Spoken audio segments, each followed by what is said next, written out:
रवि टमटा के बाद 17 साल के दलित लड़के ने गाड़े झंडे। अमेरिका की यूनिवर्सिटी दे रही 355 लाख, वो भी फ्री।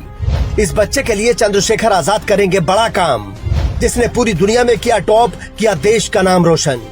फ्लाइंग कार बनाने वाले रवि टमटा की कामयाबी का दुख अभी तक खत्म नहीं हुआ था कि मनुवादियों को एक और दलित लड़के ने नया सदमा दे दिया है। महज 17 साल के इस जेनजी ने वो कर दिखाया है जो बड़ी बड़ी बातें करने वाले मनुवादी सोच भी नहीं सकते। अब सोचिए, अभी तक ये लोग चंद्रशेखर आजाद को बड़ी बड़ी कार में देखकर जलते थे, रवि टमटा की फ्लाइंग कार को खिलौना बता रहे थे। अब इस लड़के को क्या बोलेंगे, जिसे अमेरिका की यूनिवर्सिटी ने खुद बुलाया है। उसका दिमाग और टैलेंट देखकर अमेरिका की यूनिवर्सिटी के प्रोफेसर हिले हुए हैं। बताया जा रहा है कि वो चाहते थे कि ये लड़का हर हाल में हमारी यूनिवर्सिटी में आए ताकि उस विश्वविद्यालय का नाम और बड़ा हो जाए।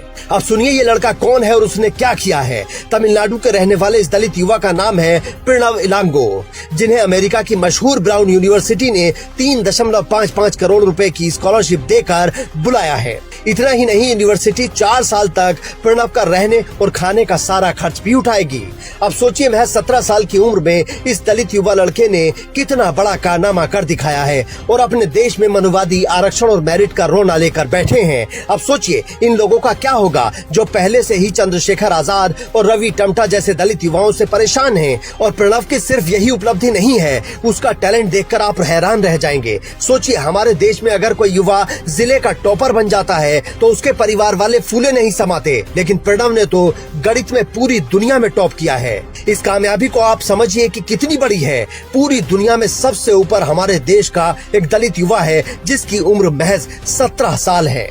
इरोड की CS एकेडमी में पढ़ने वाले प्रणव ने कम उम्र में ही विदेश में पढ़ाई करने का सपना देखा था। उन्होंने केवल 13 साल की उम्र में डेक्सटेरिटी ग्लोबल के एक कार्यक्रम में भाग लिया था, जहां उन्हें पढ़ाई के साथ साथ नेतृत्व और समस्या हल करने की ट्रेनिंग भी मिली। प्रणव को सॉफ्टवेयर, टेक्नोलॉजी, इंजीनियरिंग और डेटा में काफी दिलचस्पी है। वो ये समझना चाहते हैं कि टेक्नोलॉजी और डेटा की मदद से लोगों की जिंदगी को कैसे बेहतर बनाया जा सकता है। उनका सपना आगे चलकर पब्लिक हेल्थ से जुड़ी कंपनी शुरू करना है, जो सरकारों और जरूरतमंद इलाकों को सही डेटा के साथ जानकारी उपलब्ध कराने में मदद करे। उन्होंने शिक्षा और स्वास्थ्य के क्षेत्र में भी AI, प्रोग्रामिंग और डेटा साइंस का इस्तेमाल करने की कोशिश की है। इसी वजह से उन्हें ब्राउन यूनिवर्सिटी में पब्लिक हेल्थ और अप्लाइड मैथमेटिक्स के लिए चुना गया है। उनका मानना है कि गणित और टेक्नोलॉजी की मदद से स्वास्थ्य से जुड़ी बड़ी से बड़ी समस्याओं को समझकर उनके बेहतर समाधान खोजे जा सकते हैं। जिस यूनिवर्सिटी ने खुद अप्रोच करके प्रणव को बुलाया है वो बेहद खास तरह की यूनिवर्सिटी है। साल 1764 में बनी ब्राउन यूनिवर्सिटी अमेरिका की मशहूर आईवी लीग यूनिवर्सिटीज में से एक है। यहाँ मैथ, साइंस और दूसरे विषयों की पढ़ाई के साथ साथ अलग अलग क्षेत्रों को जोड़कर सीखने का मौका मिलता है। लेकिन प्रणव के लिए ब्राउन यूनिवर्सिटी पहुँचना सिर्फ एक शुरुआत है। वो वहाँ मैथ, टेक्नोलॉजी और पब्लिक हेल्थ की पढ़ाई को और बेहतर करना चाहते हैं। आगे जाकर वो इन चीजों का इस्तेमाल करके भारत की समस्याओं के लिए समाधान खोजने के लिए तैयार होना चाहते हैं।